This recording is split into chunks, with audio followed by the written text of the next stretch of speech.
Grateful and thankful for infinite intelligence.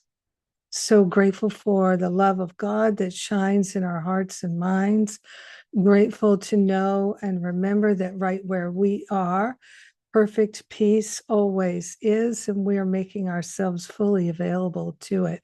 So, this is why we gather together to remember the truth, to value the truth. What I know is that the words spoken and the music sung and performed is inspired. Inspiration flows. The vibration is a high vibration. It is a healing vibration that we are offering and accepting and receiving and bringing together, spiraling up high above the battlefield, and we share the benefits of our healing and expansion with everyone, everywhere, because we are eternally one with them. In gratitude, we let it be, and so it is. Amen. Amen. Amen. And it is my honor, my pleasure, my joy to introduce Faith Rumer, dear friend of mine for decades. And Faith started playing guitar when she was 10 years old and knew from then on she wanted to have a career as a musician. She was really scared to sing, but her guitar teacher insisted she sing along to the songs she was playing. She probably ended up playing every single Beatles song ever written. Faith studied music at DePaul University and then started her long career as a professional musician. She's been the music director for Agape International Sunday evening service for 15 years, and she also served as the choir director for Reverend Jesse Brune's Inspire Spiritual Community Choir, Inspired Voices. And as a member of the Agape International Choir, she shared the stage with legends and greats, including Earth, Wind, and Fire, David Foster, Carl Anderson. And she's had the pleasure to perform and share the stage with folks like Marianne Williamson, Deepak Chopra, and Michael Beckwith. Faith loves singing so much, she began to help others learn to sing, forming her own coaching studio in LA, the Artist First Voice Studio. She's presently on staff at the AMDA Conservatory in LA, and she calls her music artistry. And I'm so glad you're here today, Faith. I am too, Jennifer. So thrilled. Happy Mother's Day to all of us. I'm a cat mom, Yeah, me too. so I'm going to honor that. I put some words in the chat for the song that we can sing together. It's a Ricky Byers song, "How Can I Serve Today?" And the words just on this day where we're like, how can we be of service? I'll sing it, but if you know it, please go ahead and sing along. How can I serve today, sweet Spirit? How can I serve today, oh Lord? Speak in ways that I will understand. Where you lead me, I will follow. Where you lead me, I will go. Where can I share today, sweet Spirit? Where can I share today, oh Lord? Speak in ways that I will understand. Where you lead me, I will follow. Where you lead me, I will go.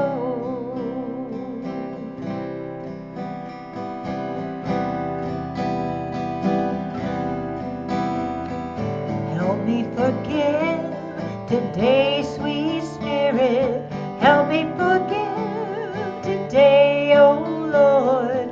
Speak in ways that I will understand. Where you lead me, I will follow. Where you lead me, I will go. Who needs my love today, sweet Spirit? Who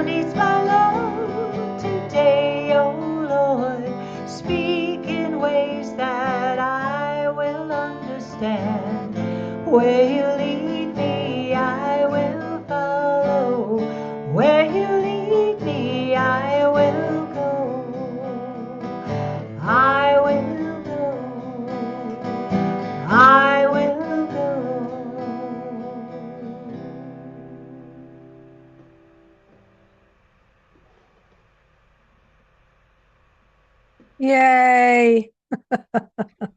Yeah. Yeah. Hmm. I actually inserted that verse, help me forgive. That's not in the original, but I love that. Yes, I love it too. Thank you for doing that. Yeah, I love that song. Oh, we're blessed. We're blessed to have such beautiful music, inspiring music in our lives. Thank you for being here, Faith. It's wonderful to have you. Yeah. So, yesterday in the forgiveness workshop, and I know some of you were there, I was talking about some things with my mom. And, we all walk a journey with our mothers. We all do. And many mothers walk a journey with their children that is very, very challenging.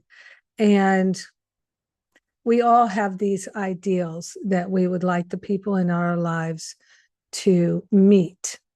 And the expectations that people have of others can really get in the way of love, really get in the way of having a good relationship. There's a saying, I'm sure you've all heard it, that expectations are a disappointment waiting to happen. And I used to have so many expectations, and I used to be continuously disappointed. Very, very frustrating to me. And I'm so glad to have been able to move out of that and not be having that experience anymore. And in A Course in Miracles, in the manual for teachers, it talks about the development of trust. And I think that is one of the most helpful sections. It's section A of chapter 4 in the manual for teachers. And I really think it's worth reading again and again and again and again to really understand what this journey is about in terms of the development of trust. Because as it says um, in the course, trust would solve every problem now. And so, what does that actually mean? It means placing our trust in love in God, not in people. And that is the challenge, that we place our trust in people who are ego identified. And then when it doesn't go well, we get really upset. And sometimes we think, I can't trust anyone. I can't trust anyone. And that's not true. It's not true at all. But we often will place our trust while we're learning and discovering, we'll place our trust in people who are not trustworthy. And we know that they're not trustworthy, but we trust them anyway. And then we use it as an excuse to oftentimes go down a rabbit hole of I'm not worthy and something's wrong with me and people aren't worth loving and love is cruel and all kinds of made up stories like that. But in fact, what is actually going on is we've placed our trust in someone that we were intuitively warned is not trustworthy. Don't trust them. And we don't need to trust them, but we do anyway. And then we're disappointed and we feel robbed or dysfunctional or stupid or bad or something that we really, really don't like. And it feels scary and hurtful. But it's a journey that we're taking on our own, really. We made it up and we've given everything in that whole journey all the meaning that it has for us. And we do this with our mothers and fathers, with our parents, our friends, with everybody in our life until we realize that it's all about placing our trust in God. That yes, people will let us down if we are really counting on them all the time. There will be times when we will be let down. And oftentimes we're the ones who are letting other people down, and we don't even know it. So, for instance, if we are mentally judging and attacking somebody, aren't we letting them down? If we are judging and complaining about somebody, aren't we letting them down? And if we're judging and attacking and criticizing and complaining someone, aren't we bearing false witness against them? Now, I don't believe in sin. I don't think that there is a sin in this world, but certainly humanity thinks that there are sins. And one of those sins, according to the Bible, is to bear false witness against someone. But I think if we're judging and complaining and criticizing and attacking them, we're bearing false witness against them, and we don't have to. It's optional. And so, as I was talking about yesterday in the forgiveness workshop, this is where we need to forgive ourselves so that we can be free. We need to forgive ourselves for judging, attacking, complaining, and criticizing. And today, since it's Mother's Day, let's just focus on our relationships with ourselves as mothers. And I'm not a mother.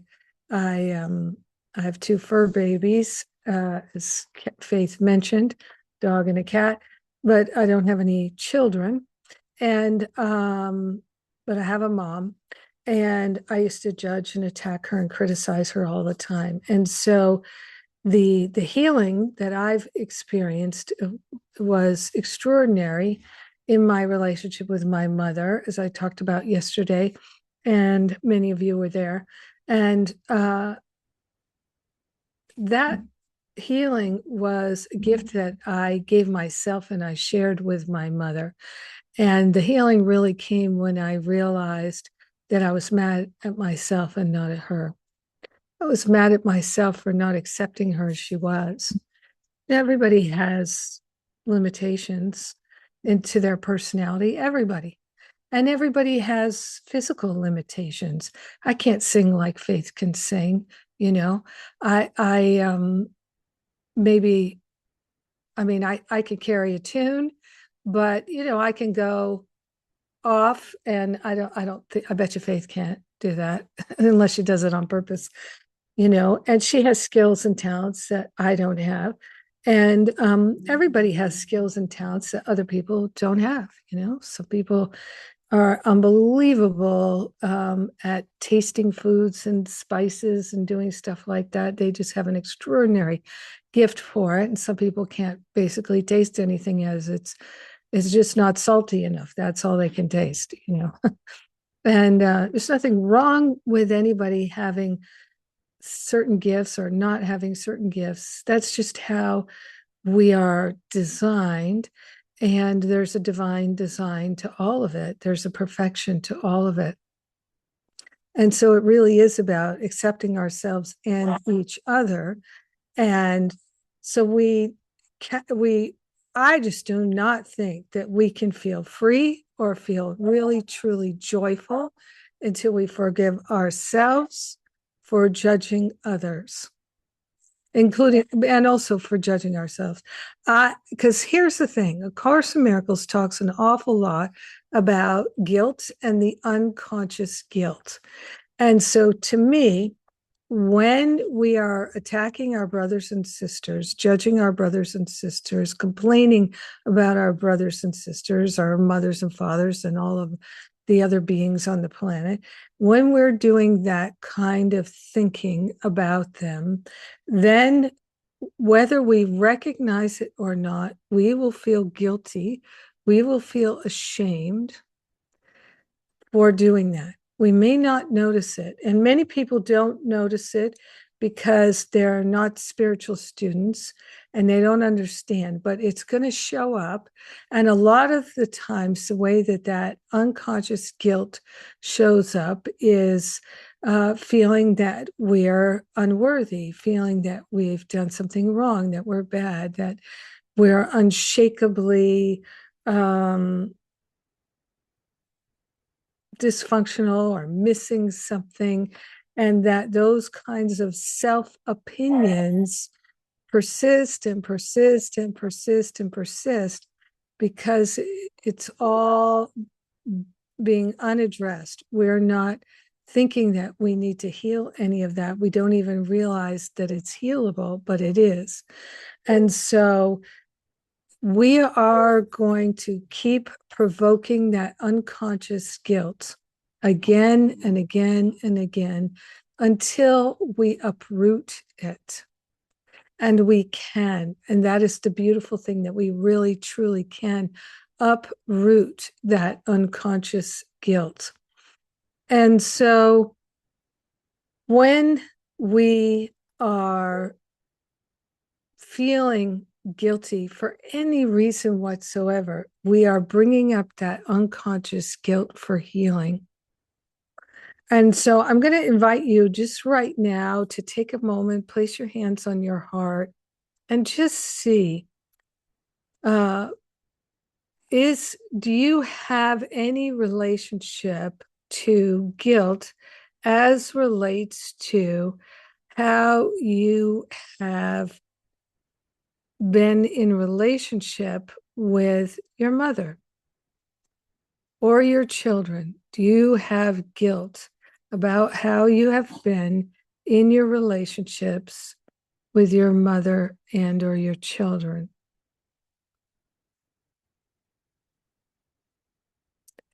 Now, the thing about guilt, just like shame, and they often go together. In fact, they're almost always go together.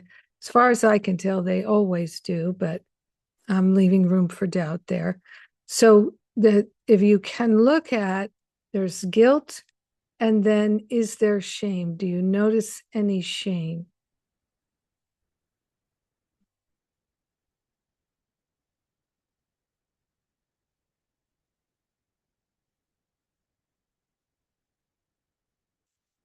Because I'm here to tell you that can fall away, that can go away, that can dissolve and resolve permanently back to whatever the root cause is.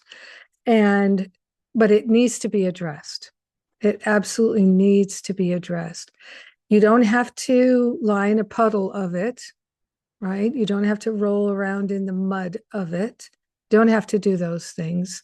You don't have to get down into the muck and the mire and explore the pain of it anymore. You don't need to do that. But the thing we need to do is to recognize truly that, according to A Course in Miracles, because this world is an illusion, the things that we feel guilty and ashamed about never really happened. And that is challenging. That is challenging. But if you don't try to figure it out, don't try to understand it, but just decide to accept it. I'm going to accept that these things never happened. And I'm going to accept the same thing for everybody else, that the things that they have done never really happened. They are illusions, projections in this world of form, but they are not real. They are not permanent. They do not go on our permanent record. And none of it is a sin. All of it is simply an exploration of human experience. And maybe we all had past lives where we were terrible mothers.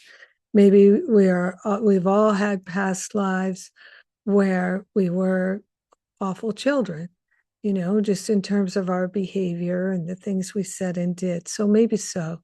And so can we forgive all those lifetimes right here, right now?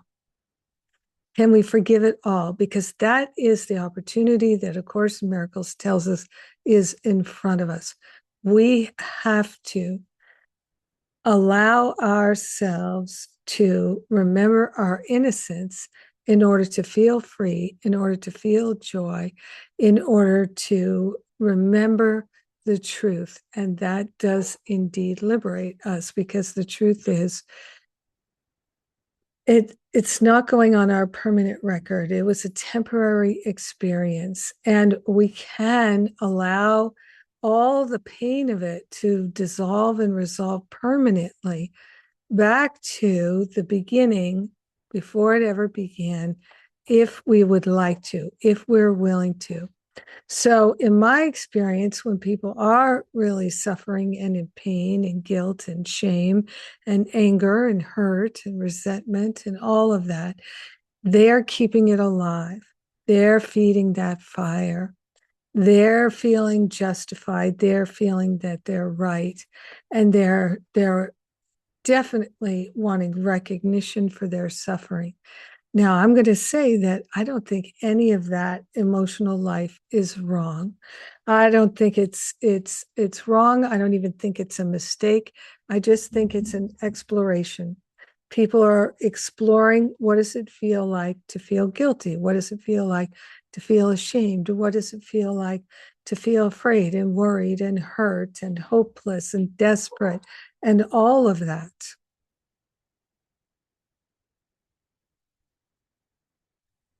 And so there's nothing wrong with that exploration. We are infinite, eternal beings.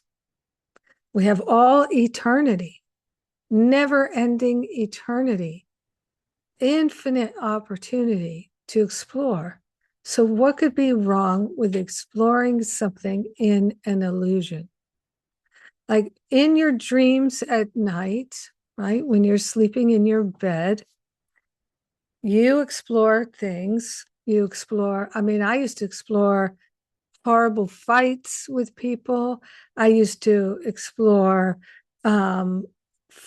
physical violence and car accidents and all kinds of things that were scary and terrifying and humiliating and all kinds of things like that. But I never woke up thinking, oh, I'm so ashamed for what I did in that dream. I never woke up thinking I feel so guilty for the way I treated them in that dream. I never felt that way. And that's what Jesus is trying to tell us in the Course. When you're done with the dream, you'll realize none of it was real, and your innocence is intact. Your perfection has been unharmed. And so if you wouldn't feel guilty and ashamed for anything that you dreamed at night, why be feeling guilty and ashamed now for the things that you did in the past? Now, it's one thing if, let's say, this morning you did something mean and cruel, right? That's a thing that's so present in the moment. So in this moment, if you feel like you have done something that's mean or cruel, unkind or violent or hurtful, then the thing is first to forgive yourself for being in reaction, because that's really what it is. It's in some kind of reaction. And then to let people know you're taking responsibility for it, and it's not their fault. There's many times when people behave badly, they blame it on other people. I see right now on the screen that just in this moment we have all women. And I've had many experiences in my life where people have told me that it's my fault that they treated me the way they did. Right? I've had many experiences like that. I started having them when I started when I was like 12 years old. Boys grabbing me and things like that, and they would say it was my fault. They could resist and things like that. And so we have all kinds of experiences in life where people will blame us for the way they spoke to us. That they spoke to us meanly. Well, it's our fault. They were unkind to us. Well, it's our fault. They were hurtful. Well, it's our fault, because they are trained to blame and not to take responsibility. And so I really think that part of what we are doing as Course in Miracles students is we're teaching the tremendous benefits of taking responsibility and being able to, even at times, very helpful to say to somebody, you know what? I got really triggered there and I said those things to you. And that had nothing to do with you whatsoever. Nothing to do with you. You are not to blame.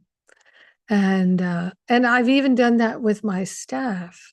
There were times when things didn't go the way I wanted them to, and things that were supposed to get done didn't get done. And I thought they were done. Nobody told me they didn't get done. And I'm operating as though they were accomplished. It's just stuff that happens, right? It's not a tragedy, and everybody's doing their best. Nobody's lazy or foolish or anything like that, at least not on our team, but stuff happens.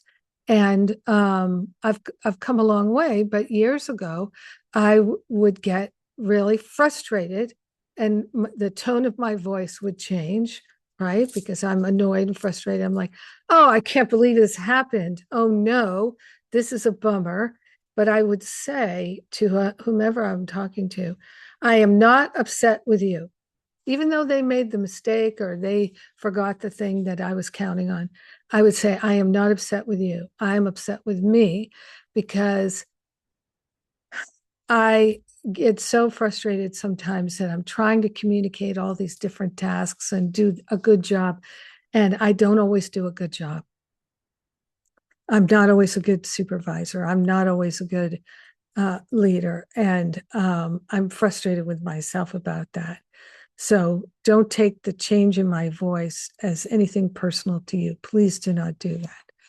And sometimes I would say, we're not going to have time to talk later. So just give me a chance to just calm down. I'll calm down and just take me a few minutes to calm down.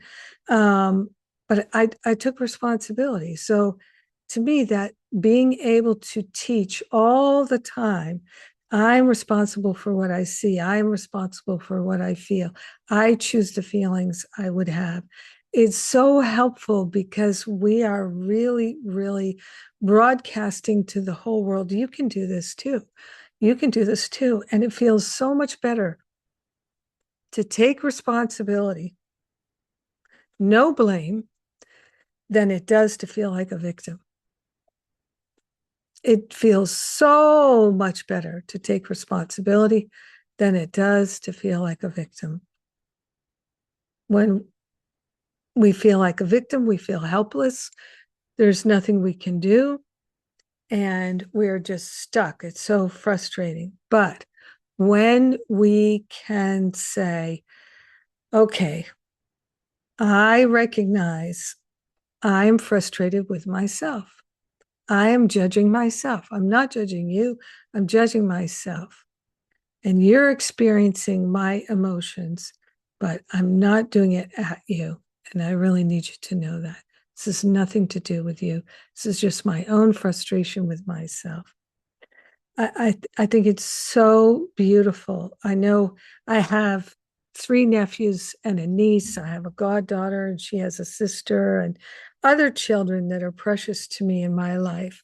And of course, a lot of them are grown up adults now. But when they were all little,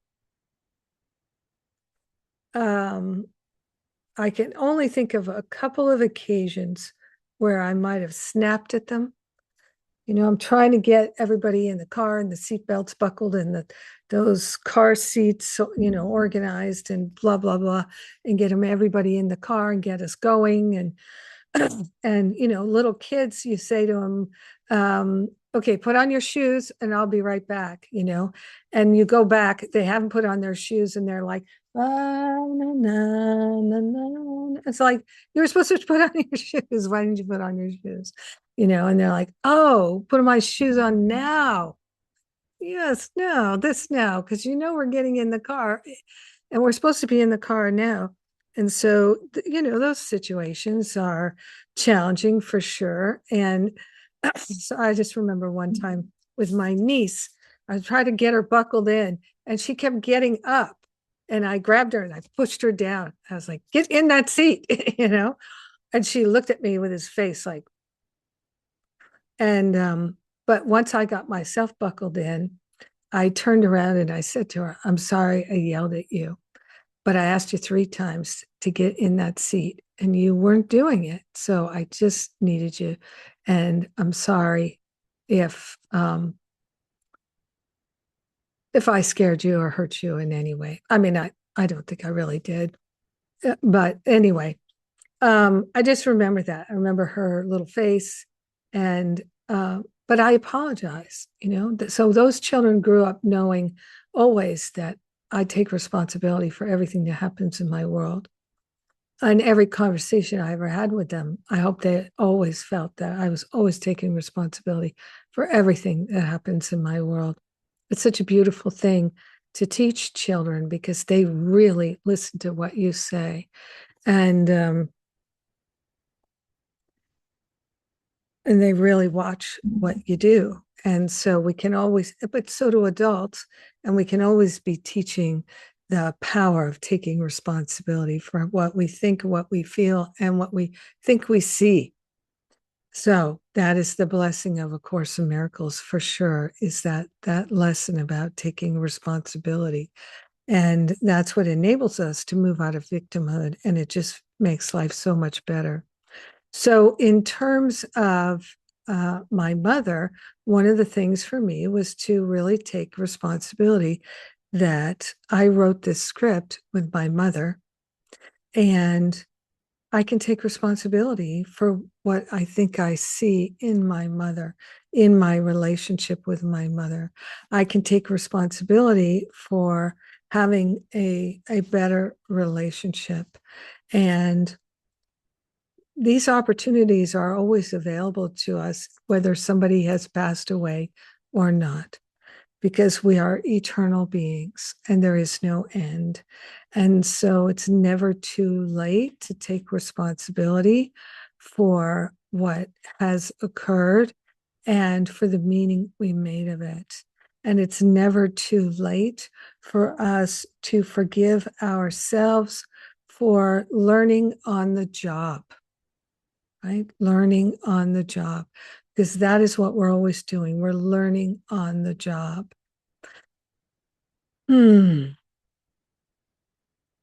So I am going to invite you to once again put your hands upon your heart and just think about anything that you would like to take responsibility for. Move out of feeling like a victim and move into taking responsibility for what you think you see or saw, for how you feel or how you felt, what you did or said in the past, especially as regards your mother. Just moving into total responsibility, zero blame.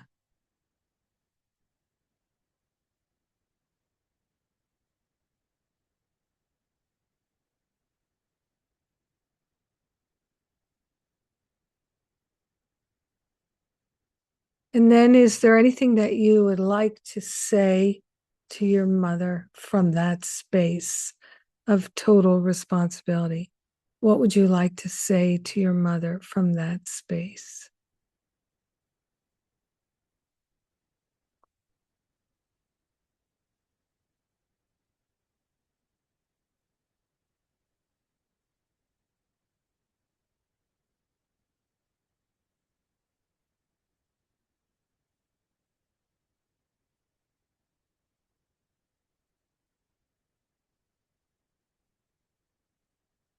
And know that you can always do that. You can always, whenever you discover something that has gone by that you didn't take responsibility for, it's never too late. And then releasing any judgments we have about ourselves for the way it went down. Releasing any attack thoughts against ourselves for the past.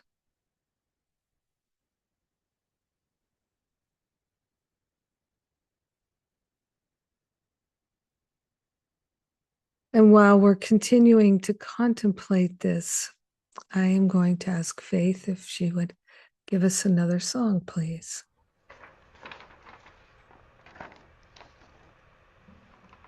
In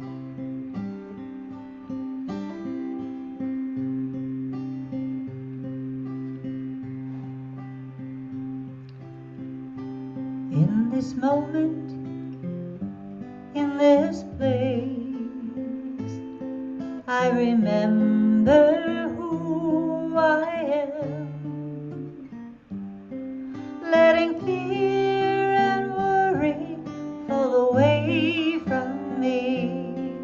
I open my eyes and see there is only love. There is only love. Love that heals, love that sets us free. There is only love.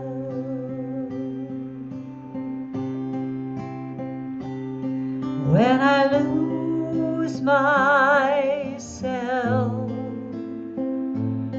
when it seems I've lost my way, when I go inside and quiet my mind, I can hear Spirit gently say, there is only love.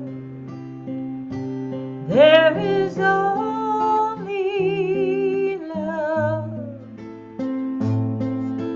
Love that heals, love that sets us free. There is only love. There is only love. There is only love. Oh, love that heals, love that sets us free.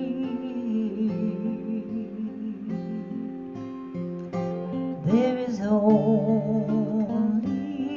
love. There is only love. There is only love.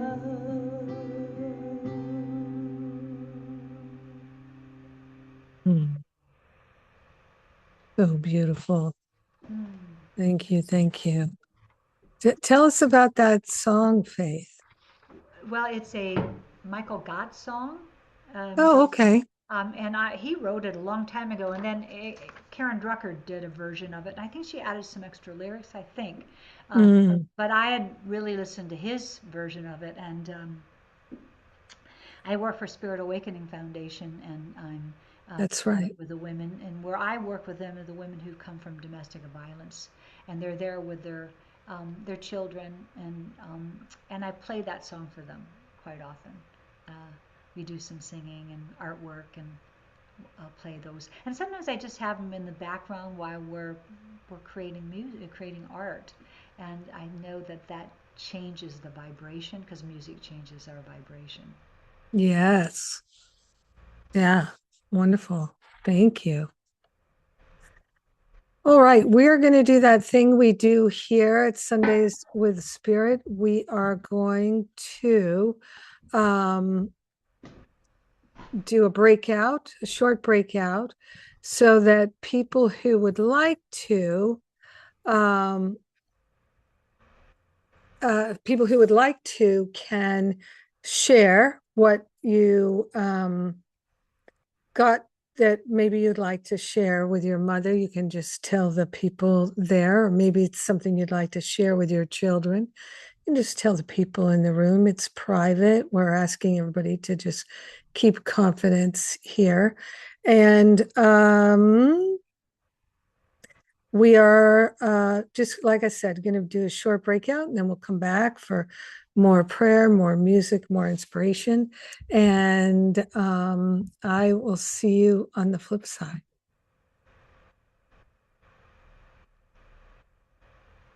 All right.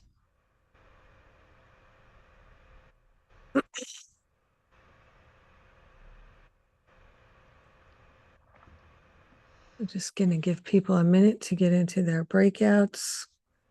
Um,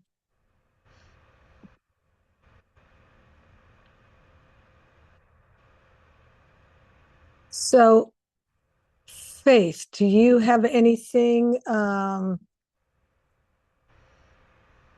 you'd like to share based on what I shared about? I would love to, absolutely. I thought it was great. And you know that I had a wonderful healing with my mother around the Yes. 40s, and it changed everything. But and I had two realizations while you were speaking. One about how I had kind of distanced myself. Oh, you have the time is up for the breakout room. Oh, that's weird. Okay, well, I kept it open. Okay, all right. Okay, we're good. It just doesn't have the timer on it, I don't think. Yeah, I'll time it. Thank you. Yeah. Um, but one was that, I felt my mother distancing herself from me. And so so to protect myself, I distanced myself from her, like I kept, like I wouldn't allow that. And then I went around going, well, my mom doesn't love me the way I think she should love me. And realizing that that was it. So part of that, I was not allowing her to love me and look that way. And when I finally allowed myself to accept the way she loved me, no matter what it looked, like just, whatever it looked like, that that changed everything. But then something, and I'm sure you can relate to that, that change in my own mind, and our whole relationship changed. And she started writing me notes and sending me letters and cards and calling me, and she never did that. And it really came from forgiving her and forgiving myself for shutting her out. Yeah. Yeah, and that's what that was my responsibility. I shut her out. Yeah, I got a little teary eyed. The other thing that came up was when you were saying go into your heart, and we had that little, your prayer, and that you were grateful for, and what came up, I was like, oh, I'm so grateful you made those grilled cheese sandwiches at lunchtime. And we would come home from school, and she'd make grilled cheese sandwiches, and then I started realizing that she not only, we're four kids, not only did she make grilled cheese sandwiches, she didn't just put some peanut butter sandwiches, but she would do that, and soup and sandwich, and at nighttime she would always make some interesting dinner or something good for us that we all liked, and she kept the house spotless, cleaned. She would get down on the floor, the linoleum floor in the kitchen. She would put rags underneath her butt, and she'd scoot along the butt, that's how she'd polish the floor. So she said, I'm getting my exercise in and I'm polishing the floor. But who polished a floor back then? I mean, Different floors. yeah, right. So then I realized that, and I thought about this, that my mom had gone to college one year, and she had four brothers, and my grandmother raised them all by herself. So my grandmother didn't have the money to keep my mom in school. She kept the boys in school. And they all graduated. So my mom she wanted to be a legal secretary. I think that's what she wanted to do at that time, but she wasn't able to do that. And she then got married to my dad, had four kids, and became a housewife. And I wonder sometimes she poured herself into being what we would consider a great housewife at that time. Clean the house, make sure the kids are fed. But I wonder how many of her needs were really attended to. Right. Yeah. Four kids is a lot. Yeah. Yeah. And that distancing herself was maybe her coping mechanism, Right. kind of keeping her feelings at bay. Yeah. Yeah, absolutely. I mean, Geez, myself, I would totally get overwhelmed with four children. Oh, yeah. My grandmother had four boys in 6 years. Yeah. That sounds like kind of what my grandma did. Yeah. And then when my mom was 4 years old, back it was during the Depression, um, the father left. Yeah. So, Yep. yeah. Yeah. I think a lot of fathers left because they couldn't provide Mm-hmm. and they were ashamed. Yeah. I was thinking also that there's a little, for me, a little difference between feeling ashamed and being shamed, feeling like you carry shame that you're not worthy enough because Right. we've been shamed by somebody saying, "Well, you're not good enough, Right. not that." The ashamed is I have done something that, that I feel I need to take responsibility for here. Yeah. Well, shame can only come from our self-judgment. Yeah, well, and yes, absolutely, that I'm not worthy. We're judging ourselves, but it's that, and where that comes from, it can come from society, it can come from, you know, familial patterns, um, it can come from past lives. Yeah. Oh, yeah, Yeah, for sure.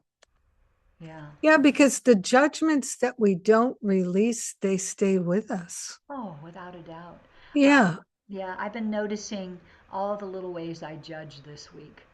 The opinions, and you could call. I just want to have an opinion about someone, and it could just be walking down the street and you notice someone across the way, and then you just like your brain goes to the scan thing, and it kind of puts them in a box somewhere.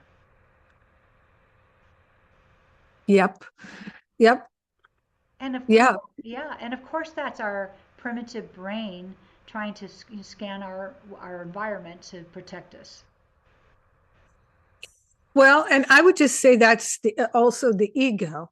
Yes, It yeah. is the ego, always scanning, Yeah, always scanning, always scanning. trying to say, and all for me, I noticed that it's that thing of comparison and then putting me like, am I better? Am I worse? Am I, even that kind of thing. And I don't want to do that anymore. Yeah. Yeah. It, It's so liberating to stop blaming. yeah, and comparing and putting people and judging and having those judgments about people. Hmm. Yeah. I'm just going to send them a message here in the breakout. 90 seconds left. This is a wonderful conversation today. It was a great workshop yesterday. The next one's on Memorial Day. Oh, that So, would be a good one to have. I'll try to catch that one. I think that would be great. yeah, even Europe has a holiday on that day. Oh, okay. So, hopefully, people around the world will be able to get value, do some forgiveness together. And yeah, I mean, A Course in Miracles teaches us to forgiveness offers everything we want. And I know it's true. I know it's true because all the mean mistreatment I used to hand out, I don't feel guilty or ashamed of any of it anymore. Mm. Don't. I don't. Every It's now and then I still remember something that I had forgotten. And then I think, yeah, I did that. I bless anybody who was involved in it and I bless their life. And I can't take it back, but I can offer them a blessing and really just let their whole life be fully and completely blessed. And so, oh, here we go, huh? yeah. So it's like I say, it's so worth doing because then we are also teaching other people that you can do it too. Everyone can do it.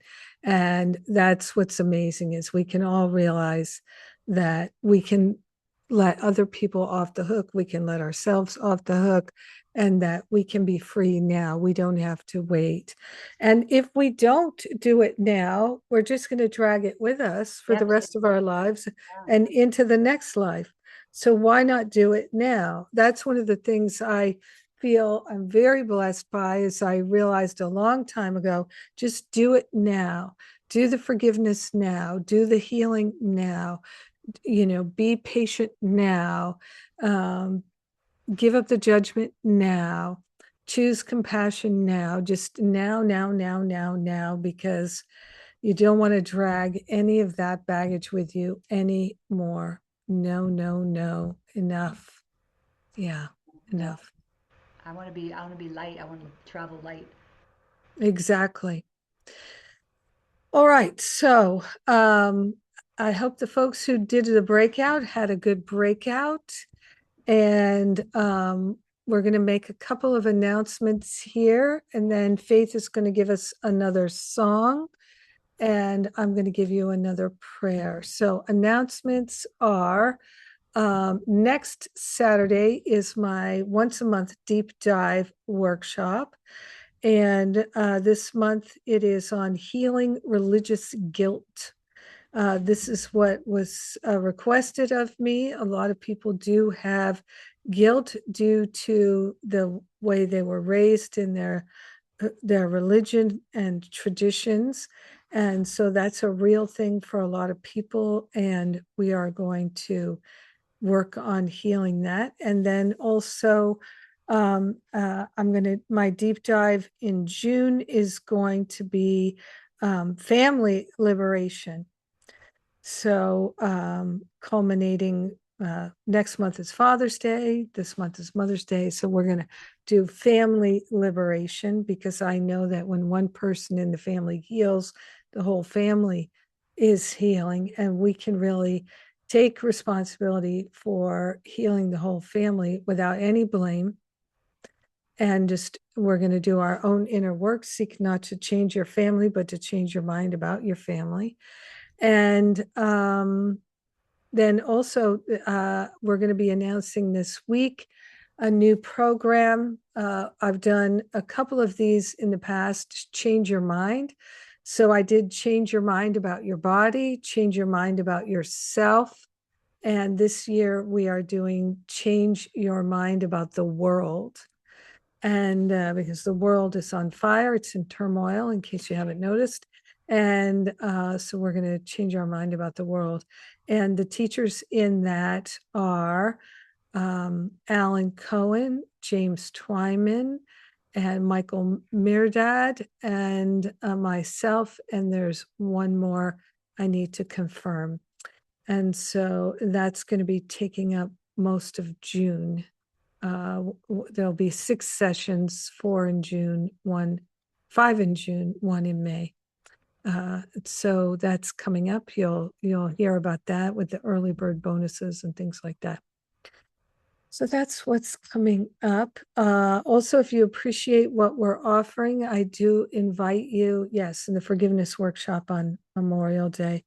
I do invite you to make a donation to support what we're offering, help us pay our staff and all the technology bills, etc.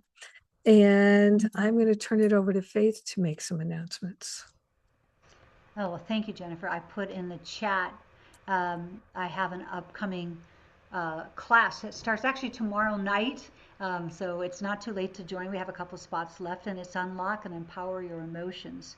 And it's an 8-week live-on class that we work together to release the emotional blocks that have been limiting our communication. A lot of what we talked about today, learning to work with your emotions instead of feeling controlled by them, and really embracing your full emotional range and experience more meaningful interactions and impact in your life. So it starts tomorrow. That you can register, and if you register with that link, you'll get $100 off. And I'll give it just the Sundays with Spirit discount for today for being here. So Thank you. yeah, so beautiful. Yeah, I'd love to. Such great work. And then you can, if you have a question, you can faith@raisingyouриmpact.com. You can always reach me there for counseling or voice lessons, acting classes. I do all of that. So, Faith is a wonderful teacher, a wonderful thank you. counselor. Truly, she is. She really, really is. She's world class, and I encourage you to reach out to her. Yeah, please do. And if you have any questions about that class, please reach out. I can help you decide if it's the right thing for you. And also, I want to say that all of the courses that Jennifer is coming up, I'm excited about so many of them. Memorial Day, the course with Alan Cohen, and everyone's going to be amazing. So, highly recommend all of those. Jennifer and I have been working together for so many years, and my life has changed.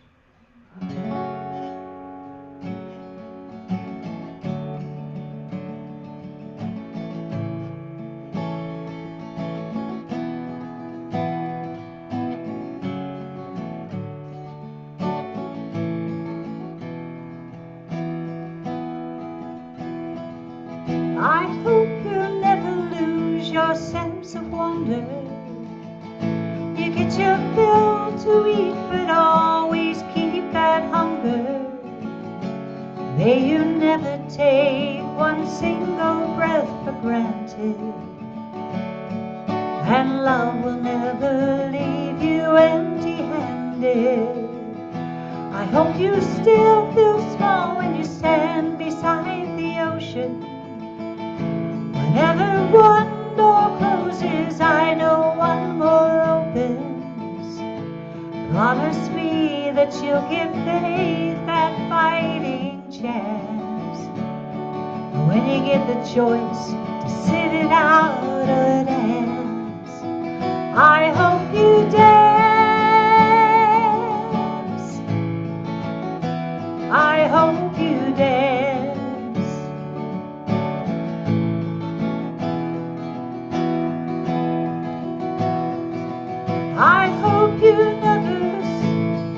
I hope you never fear those mountains in the distance, but you think about the path of least resistance.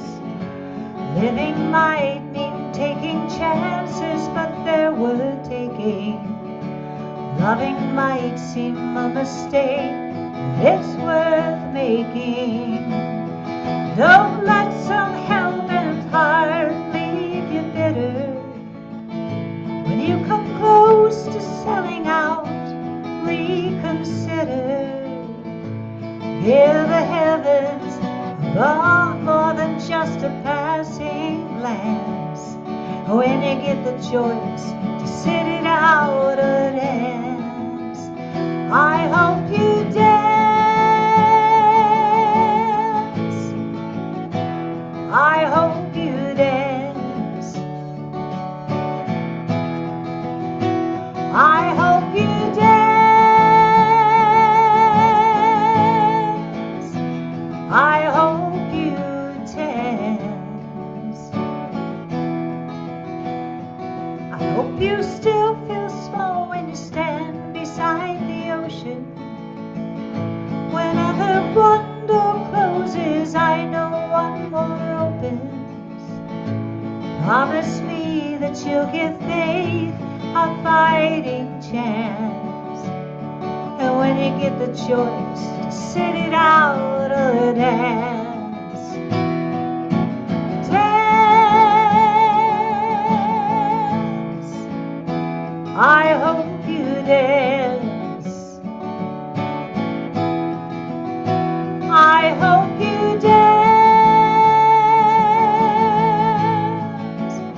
I hope you dance. Dance, dance, dance, dance. 'Cause time is a wheel in constant motion, rolling us all along. I hope you dance. I hope you dance. I hope you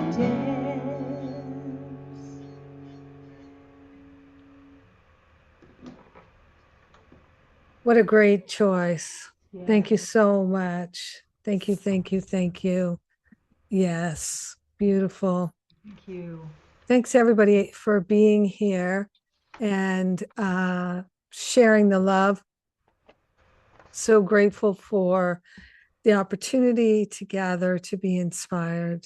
And thank you, Faith, for your beauty and the just the clarity of your mind and your voice. And thank you so much. Thanks, everybody. I'm going to say a prayer. We are grateful and thankful that our mind is the mind of God already. We're grateful and thankful that we're already free, that we're already as holy can be. We are grateful to let go of the past and our belief about ourselves in the past. Let us stand in the light of truth and remember that we are already the perfect love of God, innocent and free. So grateful to share the benefits of our knowing the truth with everyone everywhere because we are eternally one. We bless our mothers, we bless our children, we bless it all, and we say amen, amen, amen. Beautiful. Happy Mother's Day. Bye for now.